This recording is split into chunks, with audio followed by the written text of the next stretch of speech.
केंद्रीय मंत्री अर्जुन मुंडा ने ग्रामीण क्षेत्रों के विकास के लिए गांव की आवश्यकता अनुसार योजनाओं के निर्धारण पर दिया बल। खूंटी में स्वतंत्रता सेनानी गया मुंडा की जयंती कार्यक्रम में हुए शामिल। केंद्रीय सहकारिता मंत्री अमित शाह ने नई दिल्ली में सहकारी निर्यात पर राष्ट्रीय संगोष्ठी का किया उद्घाटन। सहकार से समृद्धि का संकल्प दोहराया। महानवमी पर देवी दुर्गा के 9वें स्वरूप सिद्धिदात्री की पूजा अर्चना में भक्तिलीन। शारदीय नवरात्र के अंतिम दिन मंदिरों और पूजा पंडालों में श्रद्धालुओं की भारी भीड़।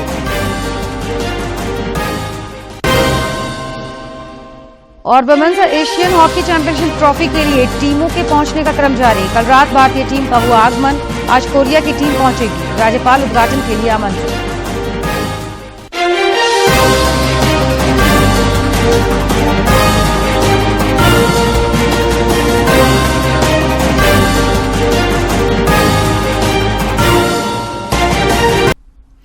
नमस्कार, खबरें झारखंड में आपका स्वागत है। मैं हूं जयलक्ष्मी और अब समाचार विस्तार से। जनजातीय मामलों के केंद्रीय मंत्री अर्जुन मुंडा ने ग्रामीण क्षेत्रों के विकास के लिए गांवों की आवश्यकता के अनुसार योजनाओं के निर्धारण पर बल दिया है। श्री मुंडा ने भगवान बिरसा मुंडा के सेनापति रहे सरदार गया मुंडा की जयंती पर खूंटी के एटकेडी में आयोजित कार्यक्रम के दौरान अपने संबोधन में जनजातीय लोगों से विकास के मामले में विशिष्ट पहचान बनाने का आह्वान किया। जनजातीय मामलों के केंद्रीय मंत्री अर्जुन मुंडा खूंटी के एटकेडी पहुंचे और सरदार गया मुंडा की आदमकद प्रतिमा में माल्यार्पण कर उन्हें नमन किया।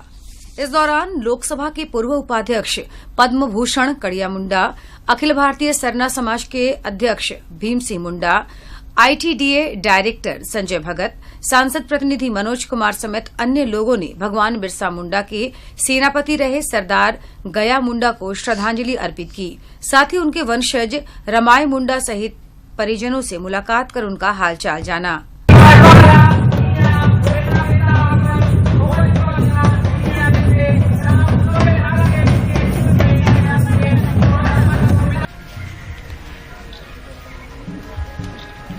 इस दौरान जनजातीय मामलों के केंद्रीय मंत्री अर्जुन मुंडा ने ग्रामीण क्षेत्रों के विकास के लिए गांव की आवश्यकता के अनुसार योजनाओं के निर्धारण पर बल दिया ताकि जन आकांक्षाएं पूर्ण की जा सकें। उन्होंने कहा कि योजनाओं के सोशल ऑडिट की भी व्यवस्था होनी चाहिए। क्या हुआ क्या नहीं हुआ इसका ध्यान नहीं रखता, वैसा नहीं होना चाहिए। अब सोशल ऑडिट गांव के लोग पंचायत करेगा ताकि उसका पूरा लाभ गांव वाले को मिल रहा है कि नहीं मिल रहा है, ये सुनिश्चित करने का काम करें। श्री मुंडा ने कहा कि केंद्र सरकार ने जनजातीय समुदायों का मान बढ़ाया है। उन्होंने कहा कि हमें भाषा, संस्कृति और जल जंगल जमीन की रक्षा करते हुए अपने वजूद के साथ रहना है। स्थानीय भाषा में संबोधित करते हुए उन्होंने लोगों से महापुरुषों के आदर्शों को आत्मसात करते हुए जनजातीय समुदाय से विकास के मामले में विशिष्ट पहचान बनाने का आह्वान किया। भगवान बिरसा मुंडा का धरती, गया मुंडा का धरती जमीन बेड़े बिना ना दुनिया के ढोलकों को अटकर जाए, ना तो काजी नहीं आवाज करना चाहिए, दुनिया के ढोलकों को अटकर जाए, आबू में से वो अटकर कार्यक्रम को संबोधित करते हुए लोकसभा के पूर्व उपाध्यक्ष पद्म भूषण कड़िया मुंडा ने जनजातीय समाज की आर्थिक स्थिति को सुदृढ़ करने और शिक्षा को बढ़ावा देने के साथ ही संस्कृति को बचाने की आवश्यकता पर बल दिया। खूंटी से ज्योत्सना की रिपोर्ट। केंद्र सरकार सहकार से समृद्धि की दिशा में सतत प्रयत्नशील है। इस सिलसिले में केंद्रीय सहकारिता मंत्री अमित शाह ने आज नई दिल्ली में सहकारी निर्यात पर राष्ट्रीय संगोष्ठी उद्घाटन किया। गोष्ठी को केंद्रीय मंत्री पीयूष गोयल ने भी संबोधित किया। ने जो सहकार से समृद्धि की कल्पना की थी और पहली बार आजादी के बाद सहकारिता मंत्रालय की रचना की, उसके लक्ष्य में एक बहुत महत्वपूर्ण पड़ाव आज हम पार कर आगे बढ़ रहे हैं। सहकारी निर्यात लिमिटेड की स्थापना ये ढेर सारे उद्देश्यों के साथ बहुत सोच विचार कर की गई। निर्यात बढ़ाने का भी हमारा लक्ष्य है और निर्यात में विशेषकर कृषि निर्यात बढ़ाने का हमारा लक्ष्य है। कोऑपरेटिव सेक्टर का सहकारिता क्षेत्र को बहुत बल देगा, भारत के निर्यात को बल देगा और खास तौर पे हमारे किसानी क्षेत्र में हमारे हथकरघा, हमारे हस्तशिल्प, ये सभी जो लोग देश की आर्थिक उन्नति में अपना योगदान दे रहे हैं, इन सभी के लिए बहुत अहम भूमिका निभाने जा रहा है। झारखंड समेत देश भर में आज शारदीय नवरात्र की महानवमी पर मां दुर्गे के सिद्धिदात्री स्वरूप की आराधना की जा रही है। मुक्ति, मोक्ष और समस्त सिद्धियां मिलती हैं। नवरात्रि पर्व की अष्टमी और नवमी तिथि का विशेष महत्व होता है। नवरात्रि के इन दिनों की तिथियों पर कन्या पूजन की जाती है। कुछ लोग अष्टमी तिथि पर तो कुछ लोग नवमी तिथि पर कन्या पूजन के साथ मां की आराधना करते हैं। धार्मिक मान्यताओं के अनुसार नवरात्रि की नवमी तिथि पर मां सिद्धि दात्री की विधिवत पूजा करने से धन, बल, यश के साथ सभी तरह की मनोकामनाएं पूरी होती हैं। नवमी के उपलक्ष्य में देश भर के मंदिरों में मां के दर्शन और पूजा अर्चना के लिए भक्तों का तांता सुबह से ही लग गया है। मंदिरों में माता की आरती की जा रही है। राजधानी दिल्ली में भी महानवमी बड़ी ही धूमधाम। प्रधानमंत्री नरेंद्र मोदी ने महानवमी पर देवी मां से देश के उनके हर परिवारजन को संकल्प की सिद्धि का आशीर्वाद देने की प्रार्थना की है। उन्होंने महानवमी पर एक वीडियो भी साझा किया। देवी मां से प्रार्थना है कि वे देश के और मेरे हर परिवारजन को संकल्प की सिद्धि का आशीर्वाद दें।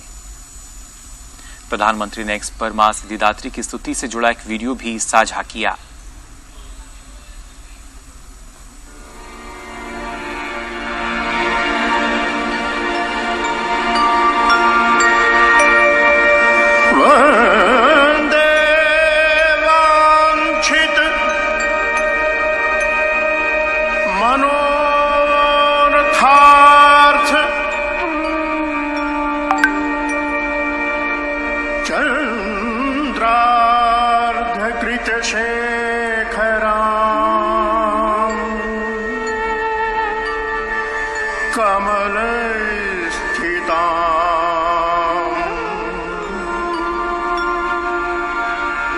चतुर्भुजा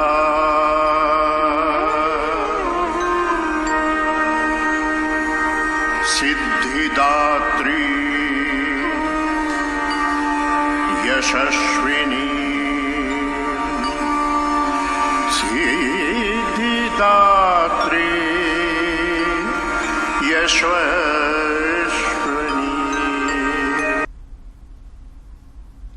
राज्यपाल सीपी राधाकृष्णन ने महानवमी पर समस्त राज्यवासियों को शुभकामनाएं दी हैं। उन्होंने मां सिद्धिदात्री से देश और राज्य के विकास की कामना की है। इधर मुख्यमंत्री हेमंत सोरेन ने सोशल मीडिया प्लेटफॉर्म एक्स पर एक फोटो साझा कर सभी के सुख, समृद्धि और अच्छे स्वास्थ्य की कामना की। उन्होंने कहा कि महानवमी पर का पावन पर्व सभी के जीवन में खुशियां लेकर आए। कई केंद्रीय मंत्रियों और राजनेताओं ने भी महानवमी पर देशवासियों को हार्दिक शुभकामनाएं दी हैं। केंद्रीय शिक्षा राज्य मंत्री अन्नपूर्णा देवी ने एक फोटो साझा कर कहा कि माता सिद्धिदात्री सभी के मनोरथ सिद्ध करें। शारदीय नवरात्र पर गढ़वा जिला में दुर्गा पूजा का उमंग और उल्लास देखते ही बन रहा है। जिले के सबसे पुराने और सैकड़ों वर्षों से स्थापित मां गढ़देवी मंदिर में भक्तों का तांता लगा हुआ है। गढ़वा में दुर्गोत्सव पर भक्तगण माता की भक्ति में लीन होकर आरती और पूजा करते देखे जा रहे हैं। जिले के सबसे पुरानी और सैकड़ों वर्षों से स्थापित मां गढ़देवी मंदिर में भक्तों का तांता लगा हुआ है। यहां हर वर्ष पौराणिक परंपरा और श्रद्धा भाव से मंदिर में विधि विधान के साथ माता की प्रतिमा स्थापित कर पूजा की जाती है। के दरबार में जो भी कोई आएगा खाली हाथ तो जाना भी नहीं है और माता का जो भी इच्छा जिसका भी है वो पूरी हो जाती है। ऐसी मान्यता है कि माता गढ़देवी आए भक्तों को कभी खाली हाथ नहीं जाने देती। जो भी मनोकामना लेकर भक्त आते हैं उसे मां गढ़देवी पूरा करती हैं। यही कारण है कि यहाँ गढ़वा से ही नहीं बल्कि अन्य राज्यों के लोग भी मंदिर में आकर अपना शीश नवाते हैं। यहाँ वर्षों से, सैकड़ों साल से यहाँ पारंपरिक पूजा की पद्धति यहाँ पर अपनाई जाती है और ये पूजा शुद्ध रूप से पारंपरिक रूप से होती है। पूजा यहाँ पंडाल नहीं बनता है, माँ की प्रतिमा स्थापित होती है और सभी लोग गढ़वा जिला में आसपास के जो पड़ोस के राज्य है छत्तीसगढ़ और उत्तर प्रदेश बिहार के लोग भी अपनी मन्नत को पूरा करने के लिए, अपनी मनोकामना को पूर्ति के लिए मां के दरबार में हाजिरी लगाते हैं। शारदीय नवरात्रा की इस बेला पे हर आयु वर्ग के लोग भक्ति और श्रद्धा भाव से मां गढ़देवी मंदिर पहुंच रहे हैं, जिसमें युवक युवतियां भी शामिल हैं, जो उन्नति और शिक्षा भाव की मनोकामना के लिए माता के दरबार में हाजिरी लगा रहे हैं। इसलिए करती हूँ क्योंकि मुझे बहुत अच्छा लगता है और ये माँ से यही कामना करती हूँ कि मेरे पढ़ाई लिखाई में सब कुछ समृद्धि हो, अच्छे से और बढ़ूँ, मैं इतने बढ़ सकूँ कि इस मंदिर के लिए कुछ कर सकूँ मैं। गढ़वा में अन्य पूजा स्थलों और पंडालों में भी आस्था का सैलाब नजर आ रहा है। गढ़वा से विजेंद्र तिवारी की रिपोर्ट। जमशेदपुर के गोलमुरी स्थित हिंदुस्तान मित्र मंडल द्वारा वाराणसी के गंगा आरती की तर्ज पर पूजा पंडाल में माता की 4 दिवसीय महाआरती आयोजित की जा रही है। लौह नगरी जमशेदपुर में शारदीय नवरात्र पर खास और आम सभी मां दुर्गे की आराधना में लीन हैं। गोलमुरी के हिंदुस्तान मित्र मंडल द्वारा वाराणसी के गंगा आरती की तर्ज पर पूजा पंडाल में माता की 4 दिवसीय महाआरती आयोजित की जा रही है। इस महाआरती में मां दुर्गा की विशेष पूजा अर्चना की जाती है।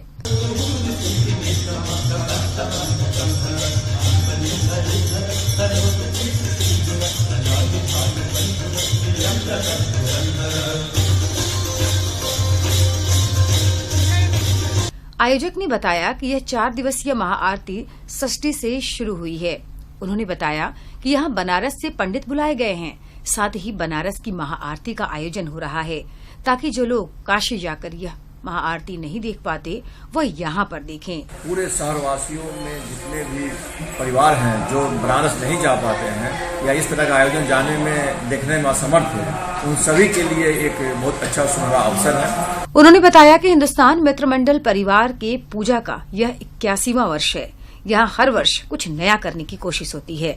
साथ ही बच्चों द्वारा नृत्य संगीत भी प्रस्तुत किया जाता है। कार्यक्रम में तो ये हमारे यहाँ जो बच्चे लोग हैं वो अपने प्रतिभा का प्रदर्शन करते हैं, चाहे उनका वो नृत्य कला हो, सांस्कृतिक कला हो, धर्म से संबंधित है। जैसे कि दुर्गा माता का पूजा है तो दुर्गा माता के रूप में लोग ने जो प्रेजेंट किया है, जो प्रोग्राम करते हैं, नृत्य का किया। निश्चित रूप से वाराणसी के गंगा आरती की तर्ज पर इस पूजा पंडाल में माता की 4 दिवसीय महाआरती देखने के लिए भक्त बेहद उत्साहित रहते हैं।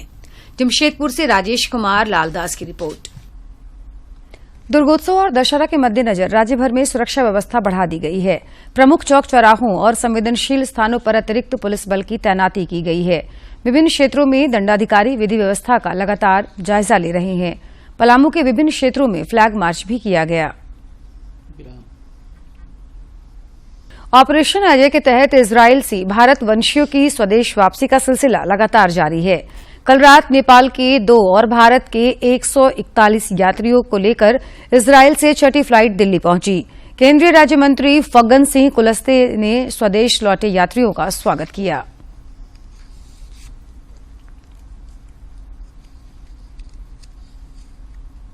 डिजिटल इंडिया परियोजना का साथ पाकर हजारीबाग के केरेडारी प्रखंड अंतर्गत जोको गांव की रहने वाली सोनी देवी ग्राहक सेवा केंद्र के माध्यम से हर महीने 1 करोड़ से अधिक रुपए का लेन देन कर रही हैं। उन्होंने बैंक दीदी के नाम से प्रसिद्धि प्राप्त कर क्षेत्र में आत्मनिर्भरता की नजीर पेश की है। पेश है ये खास रिपोर्ट। हजारीबाग जिला मुख्यालय से लगभग 45 किलोमीटर दूर केरेडारी प्रखंड केरेडारी जोको गांव की रहने वाली सोनी देवी ने आज बैंक दीदी के नाम से पूरे क्षेत्र में पहचान बना ली है, जो ग्राहक सेवा केंद्र के माध्यम से हर महीने 1 करोड़ से अधिक रुपए का लेन देन कर रही हैं। साक्षी आजीविका मिशन के तहत उन्होंने ग्राहक सेवा केंद्र खोला है, जिससे 2000 से अधिक लोग जुड़े हैं। गाँव के लोगों को यहाँ पर सहूलियत से पैसा और अन्य सेवाएं मिल जाती हैं। हम लोग का ट्रांजैक्शन भी मेरा बहुत अच्छा रहता है। 1 करोड़ रुपया ट्रांजैक्शन में अमाउंट होता है, प्लस होता है। उसके बाद ट्रांजैक्शन जो होता है वृद्धा पेंशन, विधवा पेंशन, सब गांव में घूम घूम के जाके हम पैसा निकालते हैं। अभी हमारे माध्यम से लोग को बैंक नहीं जाना पड़ता, भीड़ भाड़ में खड़ा नहीं होना पड़ता है। हम लोग जाके उन लोग को डोर टू डोर पैसा देते हैं, अपना घर में ही काम कर लेते हैं। सोनी देवी साल 2018 में JSLPS से जुड़ी और 12 दीदियों का एक समूह बनाया। वहीं से उनके जीवन में परिवर्तन आया। धीरे धीरे यह कारवां बढ़ता चला गया और फिर उन्होंने एक ग्राम संगठन बनाया तथा ग्राहक सेवा केंद्र की शुरुआत की। इस केंद्र के जरिए वे प्रधानमंत्री किसान योजना, वृद्धा पेंशन, विधवा पेंशन, छात्रवृत्ति सभी बैंकों के पैसों का लेन देन, आधार कार्ड, ऑनलाइन रसीद, आवासीय जन्म प्रमाण पत्र समेत अन्य सुविधा उपलब्ध कराती हैं। सोनी देवी अपने कार्यों और योगदान की वजह से इलाके में बैंक दीदी के नाम से जानी जाती हैं।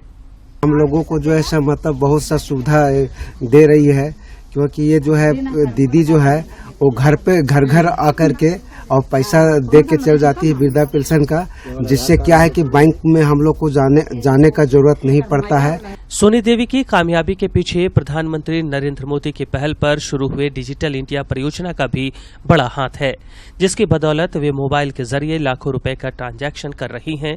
सोनी देवी कहती हैं कि शादी के बाद घर गृहस्थी के काम ने उन्हें व्यस्त कर दिया, लेकिन साल 2018 में JSLPS से जुड़ने के बाद मात्र 10,000 रुपए कर्ज लेकर शुरू हुआ उनका कारोबार बढ़ता चला गया।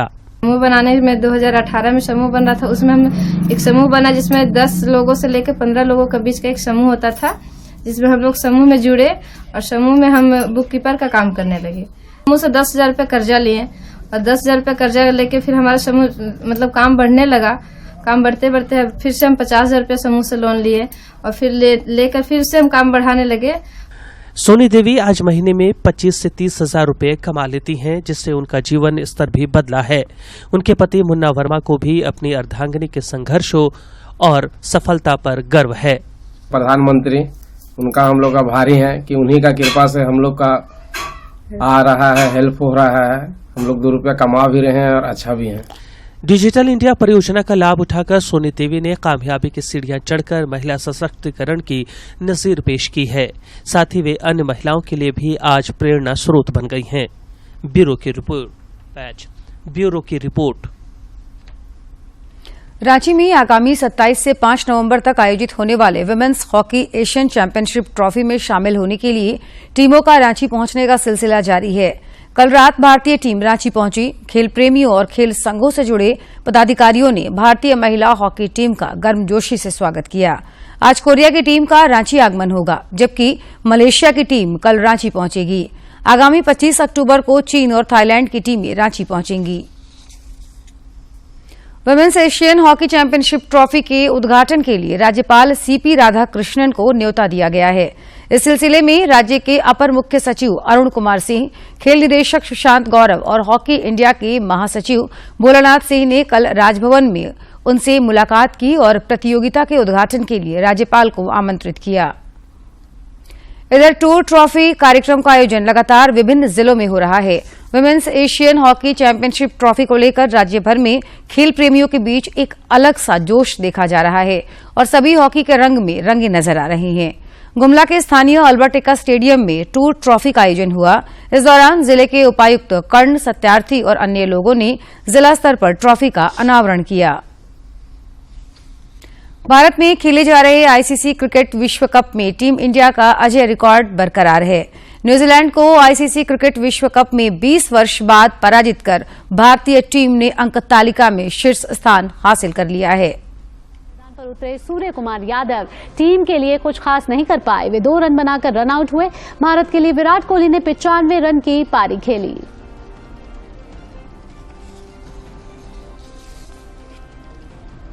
इससे पहले टॉस हारकर बल्लेबाजी करने उतरी न्यूजीलैंड ने निर्धारित 50 ओवर में अपने सभी विकेट खोकर 273 रन बनाए थे। न्यूजीलैंड के लिए सबसे ज्यादा 130 रन डेरिल मिचेल ने बनाए।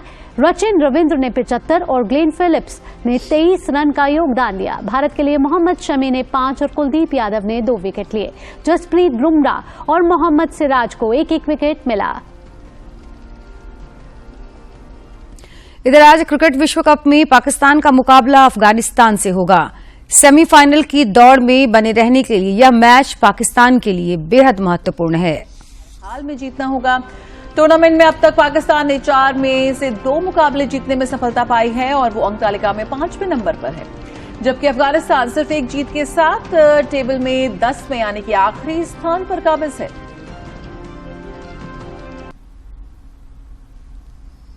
और अब कुछ खबर राज्य के विभिन्न जिलों से।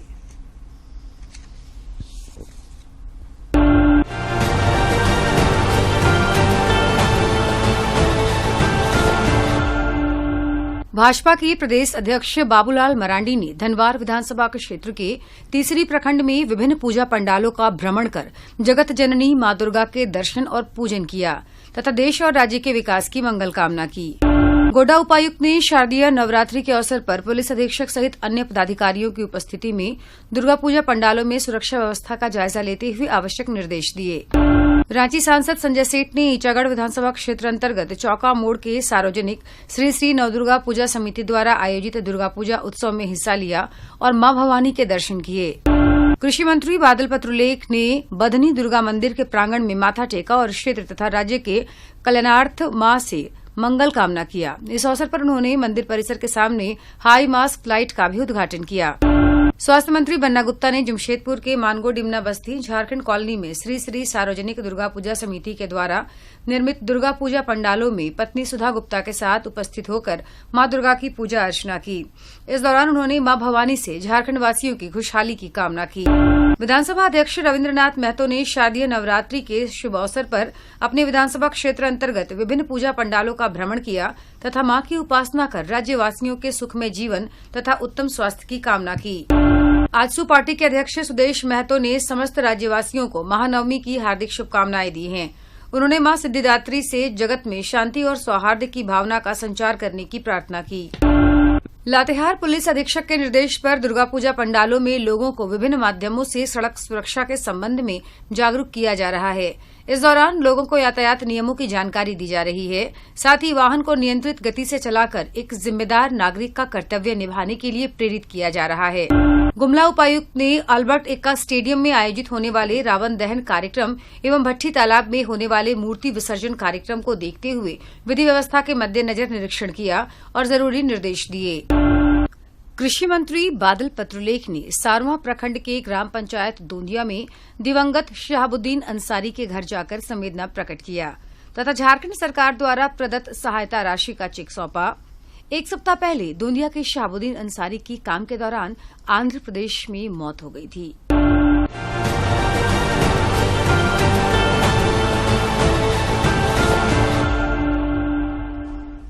प्रधानमंत्री नरेंद्र मोदी 29 अक्टूबर को मन की बात कार्यक्रम के जरिए देशवासियों के साथ अपने विचार साझा करेंगे।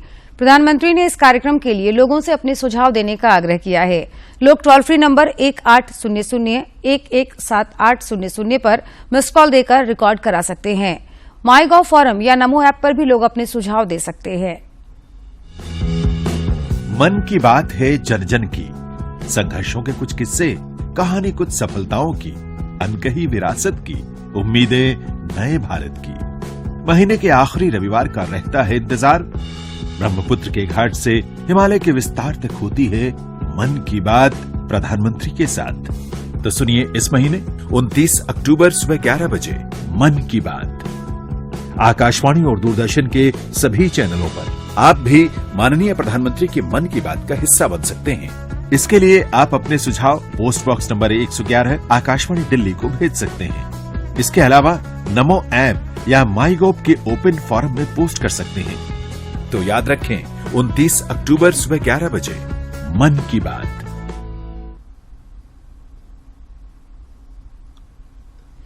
और अब बात मौसम की। राज्य में पिछले 2-3 दिनों से कई जिलों में न्यूनतम तापमान सामान्य से कुछ कम दर्ज किया जा रहा है। पिछले 24 घंटे के दौरान रामगढ़ में न्यूनतम तापमान 15.6 डिग्री सेल्सियस रिकॉर्ड किया गया। रांची स्थित मौसम विज्ञान केंद्र ने बताया कि अगले 24 घंटे के बाद न्यूनतम तापमान में 2 से 3 डिग्री सेल्सियस तक की बढ़ोतरी हो सकती है। राज्य के कुल इलाकों में 24 और 25 अक्टूबर को हल्के दर्जे की बारिश के आसार हैं। और अब बात कारोबार जगत की।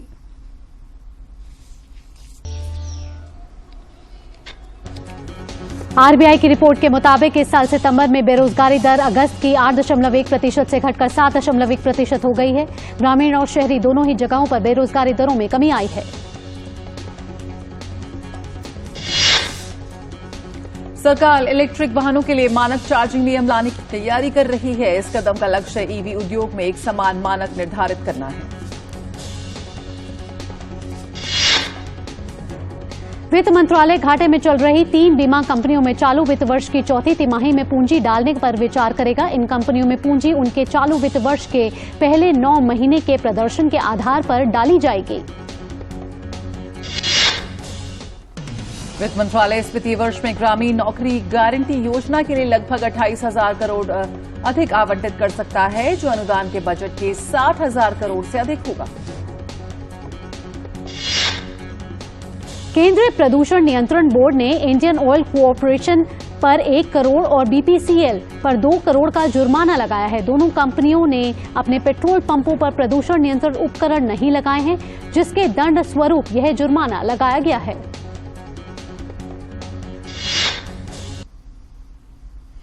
और खबरों के अंत में एक नजर मुख्य समाचार पर।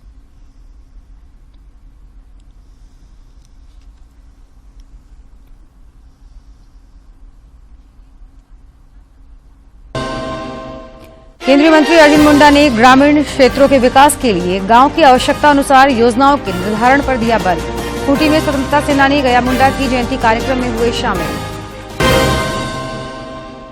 केंद्रीय सहकारिता मंत्री अमित शाह ने नई दिल्ली में सहकारी निर्यात पर राष्ट्रीय संगोष्ठी का किया उद्घाटन। सहकार से समृद्धि का संकल्प दोहराया। महानवमी पर देवी दुर्गा के 9वें स्वरूप सिद्धिदात्री की पूजा अर्चना में भक्त लीन। शारदीय नवरात्र के अंतिम दिन मंदिरों और पूजा पंडालों में श्रद्धालुओं की भारी भीड़।